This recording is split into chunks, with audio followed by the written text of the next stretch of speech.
In February of 1957, on a cold stretch of road in Philadelphia, something horrifying was discovered. A young boy, no more than 4 years old, was found abandoned inside a cardboard box.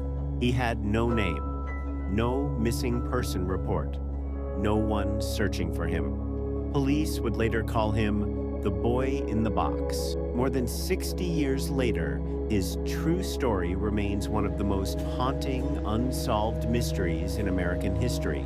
Who was he? And how did a child vanish from the world without anyone noticing?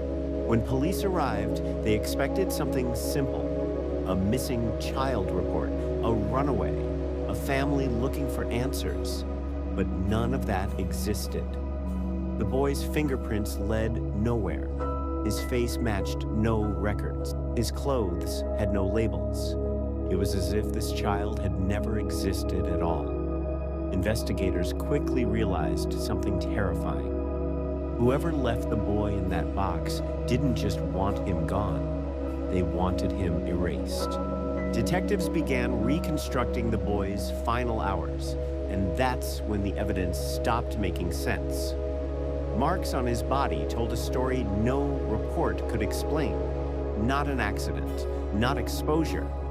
Someone had been with him, someone had hurt him, yet no witnesses came forward, no neighbors heard anything.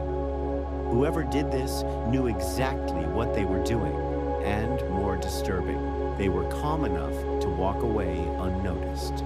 Days turned into weeks, weeks turned into months, and slowly, the case went silent. The boy had no name, no family, no one asking questions. Files were moved to the back of drawers.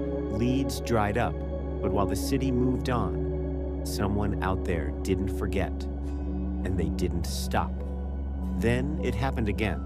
Another child, another location, different neighborhood, same outcome. Investigators began noticing the similarities, the way the bodies were left, the silence around the crime scenes. This wasn't random anymore. A pattern was forming. And the most terrifying part?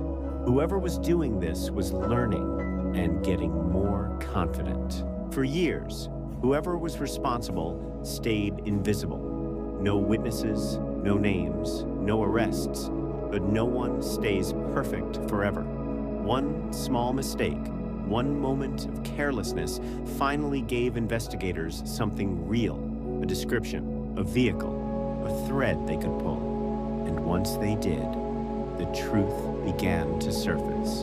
The trail didn't lead to an alleyway. It didn't lead to a gang. It led to a man who blended in, quiet, ordinary, someone neighbors waved at, someone no one questioned. By day, he lived a normal life, but behind closed doors, investigators believed something else was happening.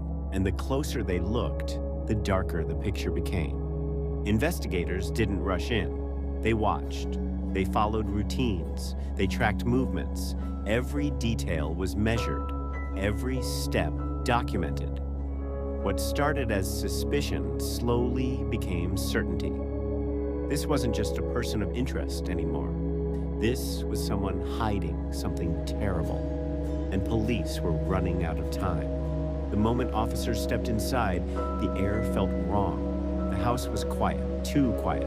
Rooms looked normal at first glance, clean, ordinary. But as they moved deeper inside, small details began to stand out, things that didn't belong. And then, investigators realized this wasn't just a suspect's home. It was a crime scene hiding in plain sight. As the search continued, every room revealed another warning sign. Investigators documented everything. What they were seeing matched the patterns they had feared. This wasn't coincidence. This wasn't misunderstanding. The evidence told one clear story.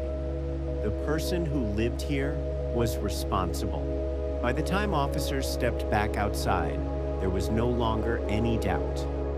The case that haunted the city for years finally had a face. When investigators finally confronted him, the calm disappeared. The questions were simple, the answers were not. At first, he denied everything. Then the details caught up with him. Timelines didn't match.